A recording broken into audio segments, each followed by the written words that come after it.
Bismillahirrahmanirrahim. Assalamualaikum warahmatullahi wabarakatuh. Bismillah, alhamdulillah, wassalatu wassalamu ala rasulillah wa ala alihi wa sahbihi wa mawalah. Asyhadu an la ilaha illallah wahdahu la syarikalah wa asyhadu anna muhammadan abduhu wa rasuluh alladzi la nabiyya ba'dah. Allahumma salli wa sallim ala sayyidina Muhammadin wa ala alihi wa sahbihi wa man tabi'ahum bi ihsanin ila yaumiddin, amma ba'd. Alhamdulillah, bersyukur kepada Allah Subhanahu wa taala atas limpahan nikmat dan karunia-Nya kepada kita semuanya, terutama nikmat iman, Islam, kesehatan dan kesempatan, sehingga Allah Subhanahu wa taala izinkan kita untuk bercengkrama dengan Ramadan yang penuh berkah.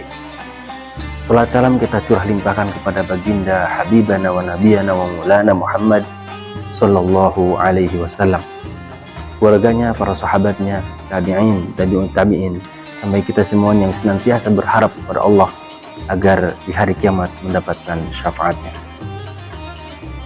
Pemirsa yang dirahmati Allah Subhanahu wa taala, salah satu amalan sunnah di bulan Ramadan sebelum kita melaksanakan ibadah puasa dari fajar sampai maghrib adalah makan sahur.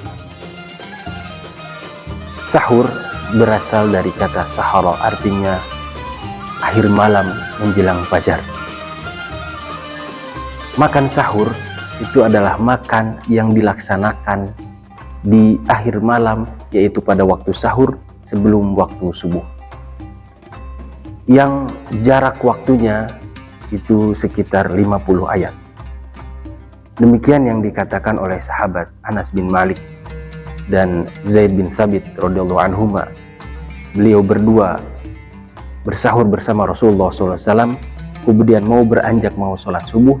Kemudian Anas bin Malik bertanya kepada sahabat Zaid bin Thabit terkait waktu jarak antara selesainya sahur dengan sholat subuh. Maka Zaid bin Thabit menjawab 50 ayat. Pemirsa yang dirahmati Allah Subhanahu wa taala, walaupun secara amaliyah hukumnya adalah sunnah, namun makan sahur ini sangat-sangat ditekankan oleh baginda Rasulullah sallallahu alaihi wasallam. Diriwayatkan oleh Imam Ahmad rahimahullahu taala, sabda baginda Rasulullah sallallahu alaihi wasallam, "Fala tada'uhu," jangan sampai engkau meninggalkan sahur walaupun hanya seteguk air. Ini menunjukkan betapa pentingnya kita makan sahur, sehingga kita jangan sampai meninggalkannya.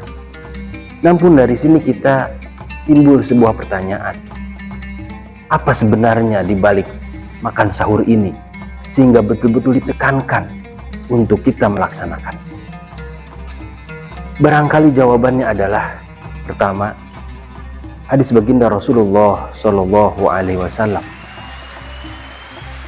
"Al-faslu ma baina siyamina wa siyami ahlil kitab aklatu sahar."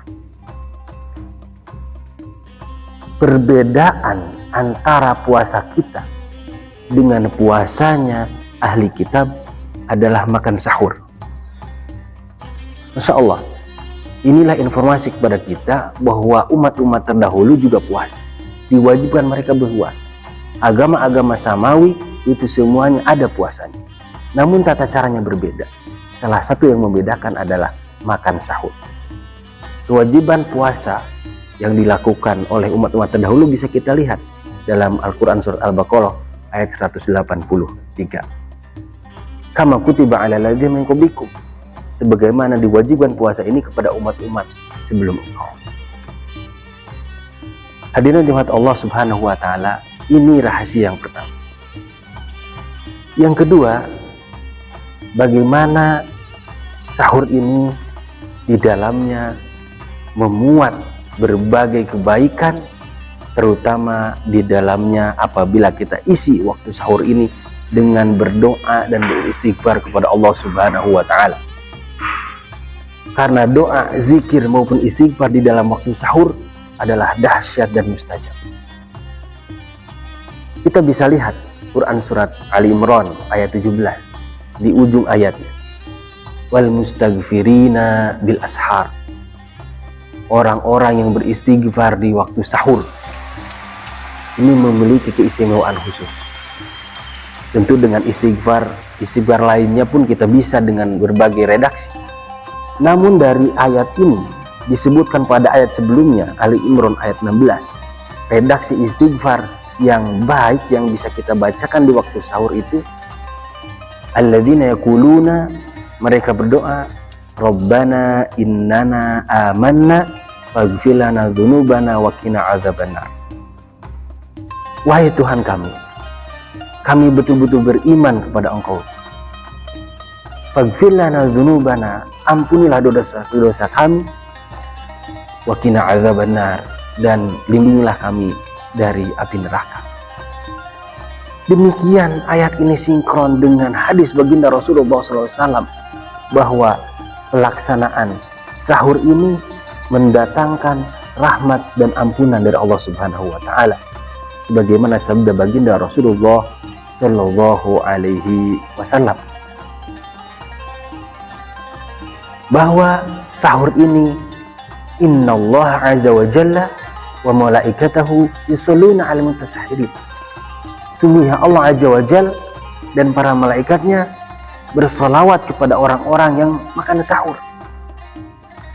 Tentu solawatnya tidak sama dengan solawat kita kepada baginda Rasulullah. Allah bersolawat kepada kita dalam arti mencucurkan rahmat-rahmat. Adapun para malaikat bersolawat kepada kita adalah memohon ampun atas diri kita, atas dosa-dosa kita kepada Allah Subhanahu wa taala. Masya Allah, tabarakallah. Ini keistimewaan yang kedua. Kemudian yang ketiga, ada apa di balik sahur? Jawabannya adalah hadis dari Anas bin Malik radhiyallahu anhu, dan juga beliau adalah khadim daripada Rasulullah sallallahu alaihi wasallam, yang sabda baginda Rasulullah SAW, tasahharu fa inna fis sahuri barakah. Bersahurlah engkau karena di balik makan sahur itu ada keberkahan. Apa itu berkah? Secara umum maknanya adalah ziyadah wan numu, bertambah dan bertumbuh, atau makna lainnya ziyadatul khair, tambah keberkahan-keberkahannya. Maka dikatakan badan ini berkah jika badan ini dimanfaatkan dalam kebaikan-kebaikan yang bernilai di sisi Allah Subhanahu wa taala, maka itu berkah. Harta dikatakan berkah jika harta itu didapatkan dari yang halal, hartanya halal, kemudian dibelanjakan pada jalan Allah Subhanahu wa taala, maka itu harta berkah. Demikian dengan makan sahur. Juga di dalamnya ada keberkahan.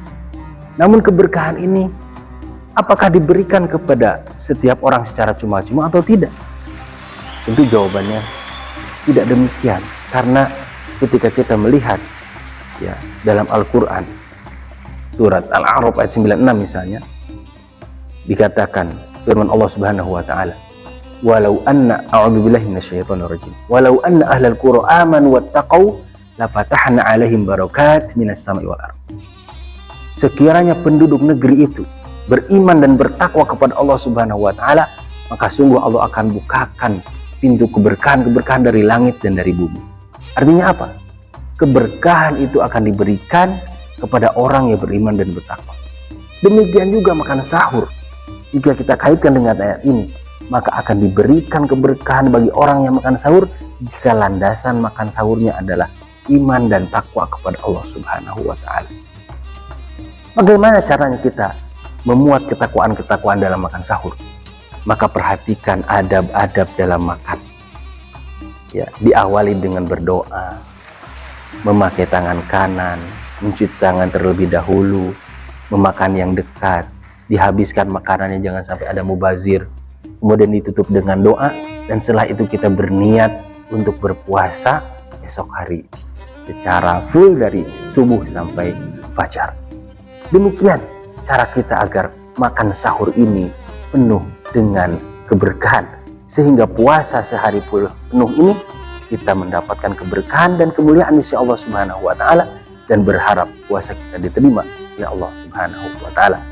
Maka oleh karenanya, pemirsa yang dirahmati Allah Subhanahu wa taala, jangan sekali-kali kita tinggalkan sahur walaupun hanya sekedar meneguk satu gelas air saja, karena ini kita bisa melihat keistimewaan dan semoga dengannya kita memperoleh keistimewaan tersebut. Demikian yang dapat saya sampaikan, kurang lebihnya mohon maaf. Wal afu minkum, billahi taufiq wal hidayah. Wassalamualaikum warahmatullahi wabarakatuh.